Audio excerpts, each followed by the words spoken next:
So we are going to look at something called how you can handle iframes in Selenium. So iFrame and frames are almost similar. iFrame is a kind of more advanced version of the frames. So it is basically a web page which is embedded inside another web page, right? So whenever you go to any page, you see any kind of advertisements, those are kind of iframes. So they are embedded inside the web page itself, and they have their own elements, right? So um, it's basically a HTML document inside another HTML document, right? So that is what iframe is, and you cannot directly use any Selenium locators to identify elements inside a iframe and do your operations directly. So similar to alert pop-up or multiple windows, right? In this case also you need to switch to that iframe, and then you can interact with those elements which are inside the iframe. Okay, so there are a couple of methods available in Selenium through which you can switch to the frame, right? So we'll be using the same method which we have used for pop-ups and for multiple windows switching to, right? So switch to frame, you can use the index of the frame in order to switch to a particular frame. Then you can use the name of the frame. You can use the ID of the frame, or you can also, if that frame is a web element, you can switch to that frame using that element which you have created for the frame. Now, these are all the ways you can switch to a particular frame, right? And then once you switch to a particular frame, once you perform all the operations, you want to come back to the parent frame, right? Or the main frame. Okay. So for that, there is a switch to parent frame command and a switch to default content, right? So switch to parent frame will switch to the parent frame of the current frame which you are interacting with, right? And then switch to main document. It will switch to the document which contains all the iframes. Okay, so switch to parent frame and default content may not be the same. Okay, so in some cases it may be different. So the main document may be different than the parent frame. So accordingly, you can use either of these methods. Okay, so these are all the methods which you can work with when you're working with iframes. Now, remaining part of the script would remain same. You just need to switch to a particular frame when you are working on it, and then again switch back to the parent frame once your operations are completed, so that your script can continue as expected. Okay. So how do you identify a frame, right? So whenever you inspect a particular frame, you will see some tags called iframe. Okay, so wherever you see this iframe, then you can be sure that it is a frame which is present in your web page. Okay, so something similar to this. So in this page, this particular element is a iframe. It has got a ID. Okay, it has got a title. And once you switch to this particular frame, then you can start working on it. So if we want to see a live example,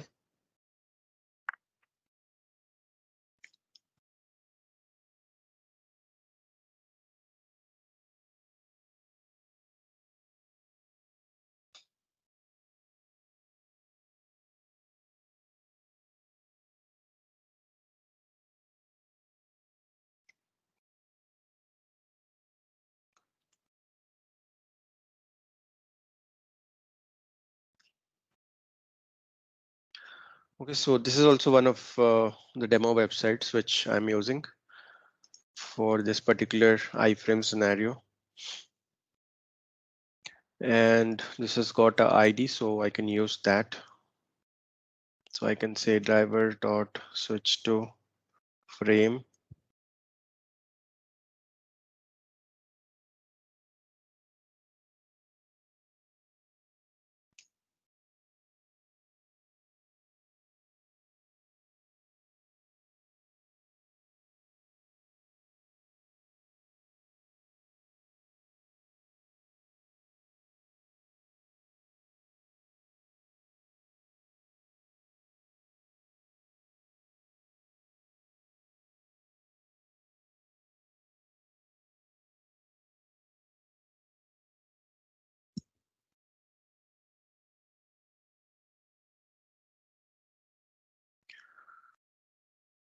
Okay, so if I want to get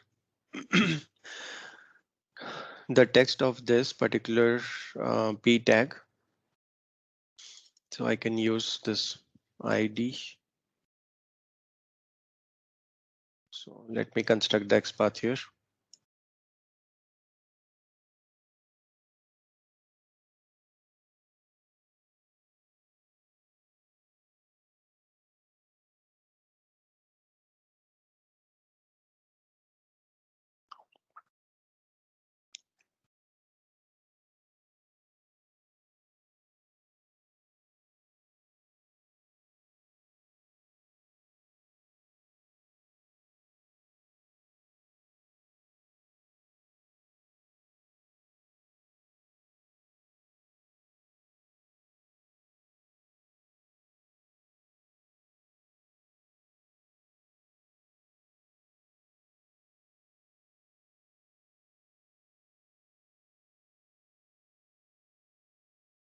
I'm not sure whether this will act as a text box or not, but let's see if we can write something inside this.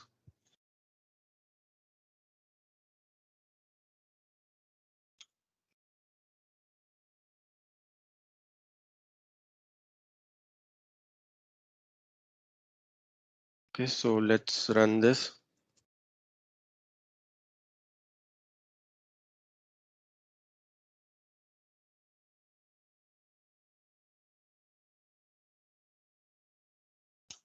Okay, let me run this again by commenting the quit method here. Okay, so as you can see, it has switched to the iFrame and it has typed this text inside this text box. Okay, so similarly, you can perform any operation for the elements which are present inside a iFrame. Once you switch to that iFrame, you cannot just directly start interacting with the iFrame or elements within the iFrame directly from your script. Okay, you need to first switch to it. So similar ways you can, similarly you can work with iFrame or pop-up windows or any alert boxes or multiple windows, right? So the way is similar, the methods are a little different. That was iFrame, how you can work with iFrames. Next is something called the JavaScript Executor. Again, this is one kind of advanced topics in Selenium, and JavaScript Executor is nothing but it's an extension of the JavaScript through which you can interact with the HTML pages. Okay, so every HTML page has got JavaScript through which they kind of interact with the HTML browsers, right? So similarly, we can use this JavaScript to interact with our HTML DOM, which is inside the browser. Okay. So JavaScript is the preferred language inside the browser to interact with HTML DOM, and we use extension of this JavaScript to kind of interact with our web pages. So when it is useful when you are not able to interact with the web page using the normal Selenium methods. Okay, so normal Selenium WebDriver methods which are provided by Selenium. If you're not able to interact with those, then you can fall back upon this JavaScript executor. through which you can directly interact with the JavaScript, which is written, which is used to write all the code inside the browser. Okay, so JavaScript Executor, it is an interface, and it helps you to execute JavaScript through Selenium WebDriver. Okay, so they have written some interfaces on top of the Selenium WebDriver through which you can execute this JavaScripts inside your browser. Now there are basically two methods. One is execute script and one is execute async script. Okay, so execute script, it uh, it executes JavaScript on the currently selected frame or window. Okay, and this will be executed as the body of anonymous function. So you have to pass a function through which this JavaScript execute will work.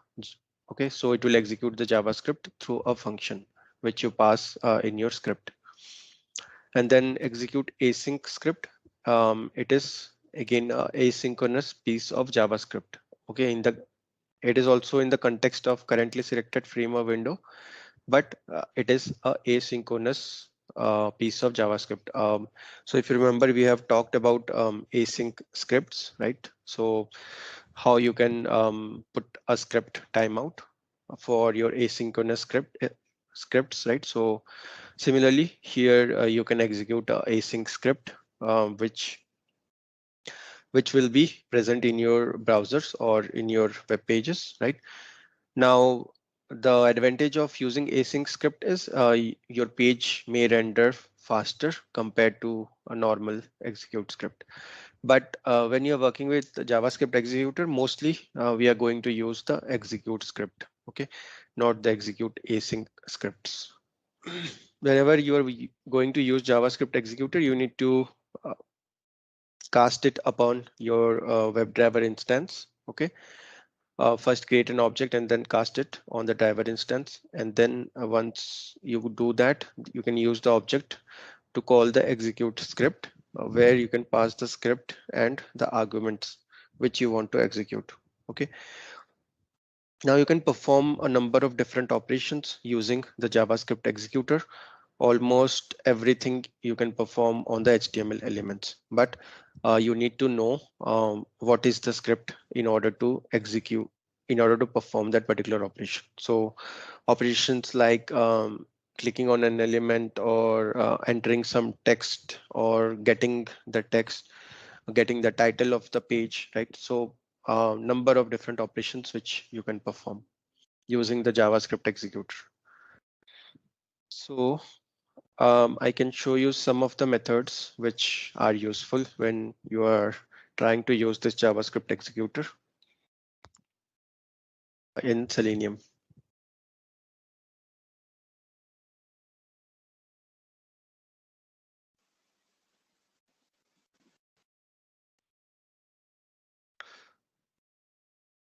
Okay, so this is how you cast your JavaScript object into your WebDriver instance.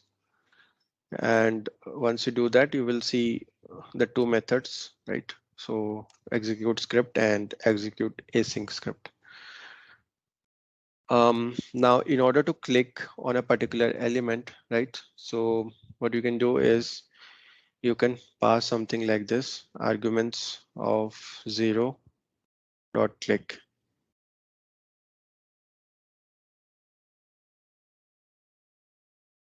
Okay, so this is a kind of the script which we need to pass. It will also have this function, click function, okay?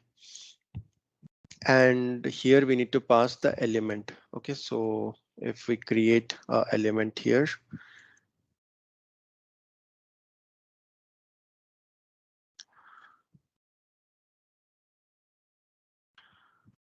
so let me create the element for the login. So let's kind of write this login method which we wrote earlier using the JavaScript executor. Okay, so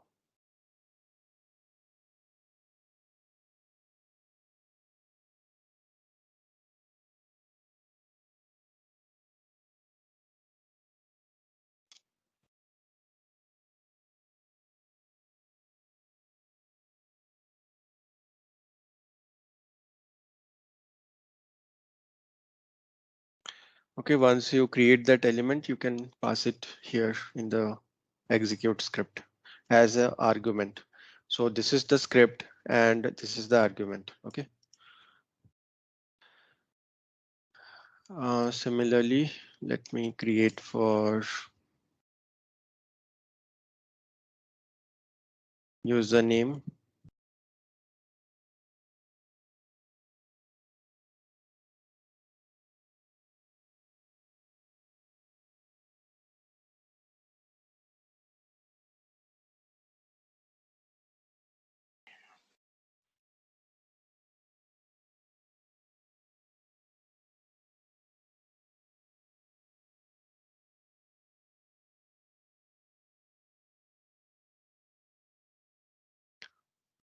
Okay, so yeah, so this is how you kind of click on a particular element using the JavaScript executor.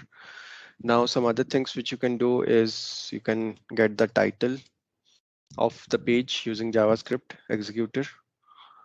So you can say return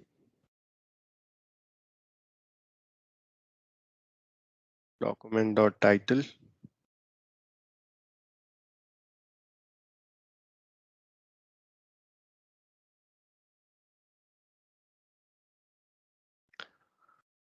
And then you can convert it to string, right? So this will return you the title of the page.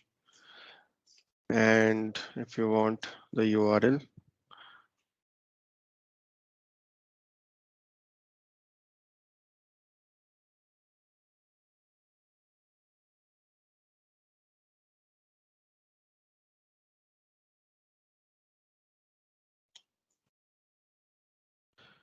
okay, another important point where, I mean, even if you don't use JavaScript executor for all these normal operations, JavaScript executor is there is one scenario where you cannot perform that operation without JavaScript executor, right? Where with the normal Selenium methods, and that is when you have a when you want to scroll down the page.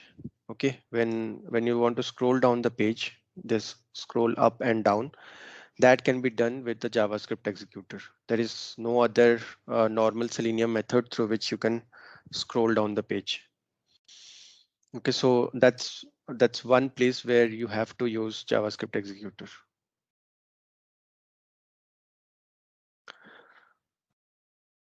Okay, so how you can scroll down the page is you have to pass window dot scroll by,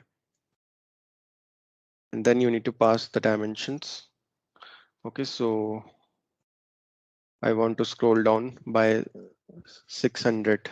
So this may be the width and height, something like this. So it will scroll down the page when you give 600. If you can change the dimensions as per your need, but 600 generally it scrolls down to the bottom of the page. Okay, so this is how you scroll down the page using the JavaScript executor. And these are all the other operations which you can perform on the elements using the JavaScript executor. So if I try to run this, although it will not succeed because I haven't entered the username password.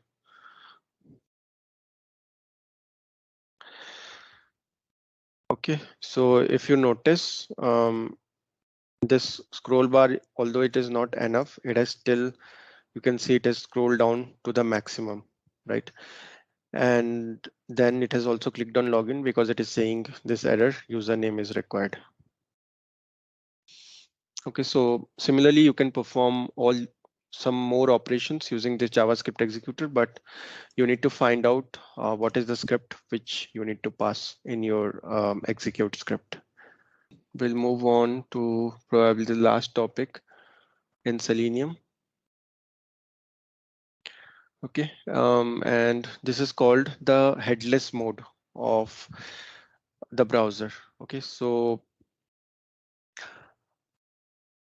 If you have heard, I mean, till now we have been interacting with the browser where we are running the scripts, and we are able to see it on the UI, right? So we are interacting with the browser directly.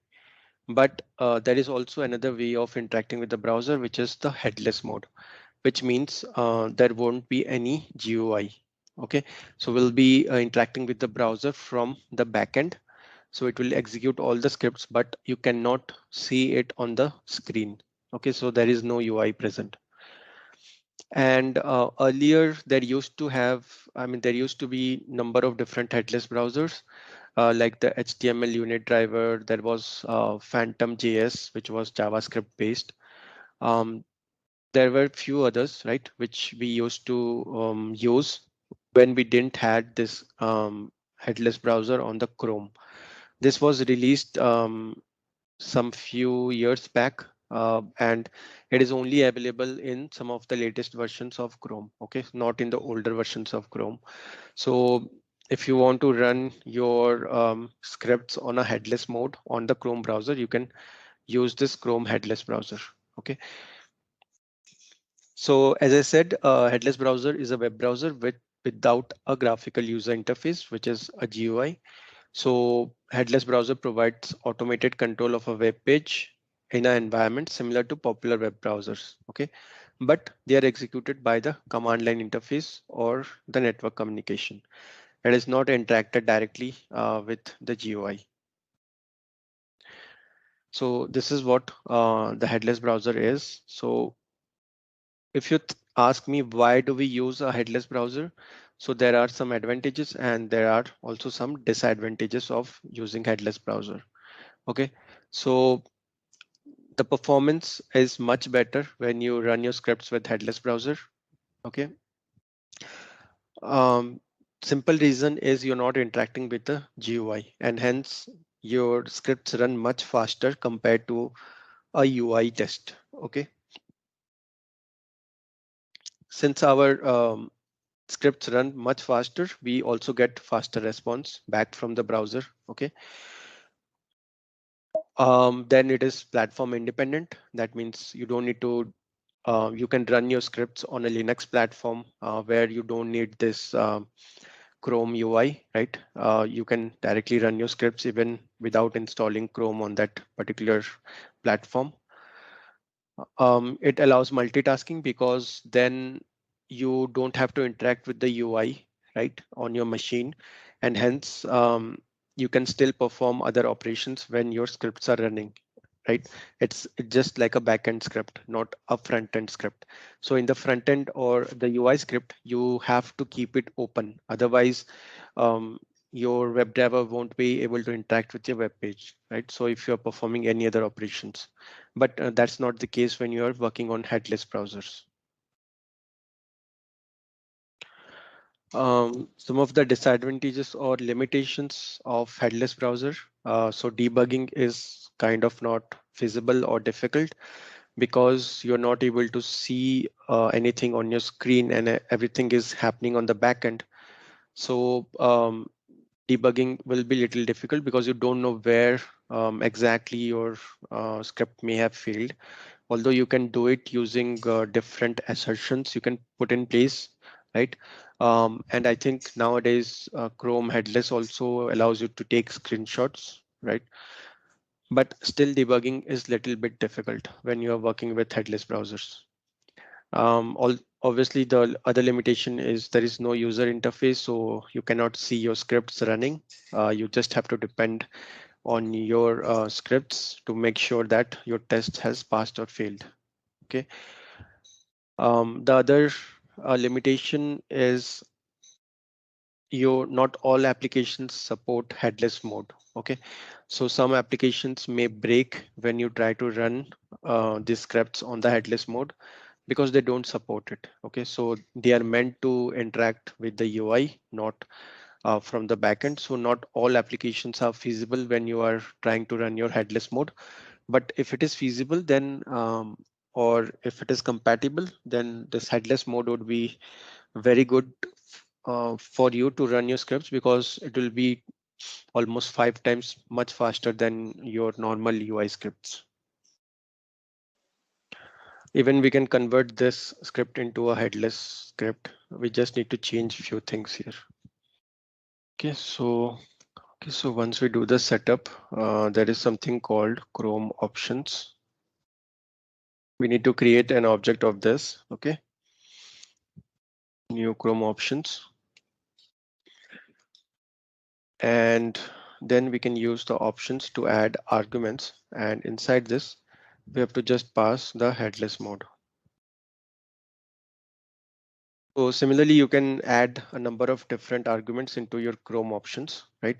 So things like you can disable cookies or disable pop-ups. You can do you can disable authentication or things like that using this Chrome options, right? So there are different arguments which you can pass in this headless mode. I mean, in this add arguments part.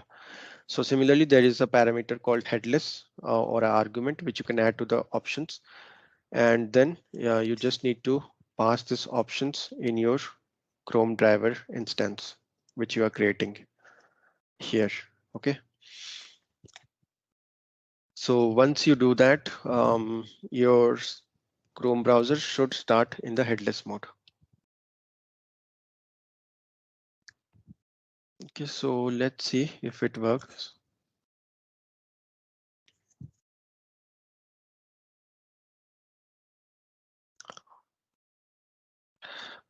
Okay, can you see now? There was no UI launched.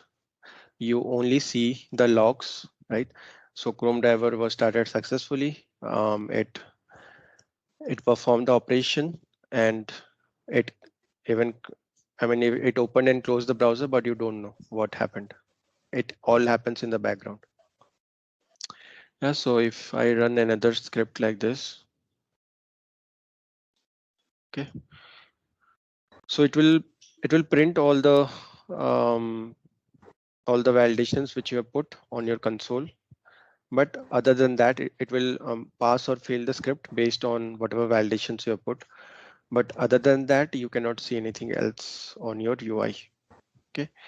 But if you notice, the test was finished in hardly few seconds, right? But if I would have run the same script on a UI mode, it would have at least taken more time, because it is going to launch that Chrome browser, then it is going to perform some operations. So it is going to take some time, but that's not the case in the headless mode. So if your application supports, then I mean, you can run all your scripts in the headless mode. It will be much faster. So you can see the test finished in hardly 3 seconds.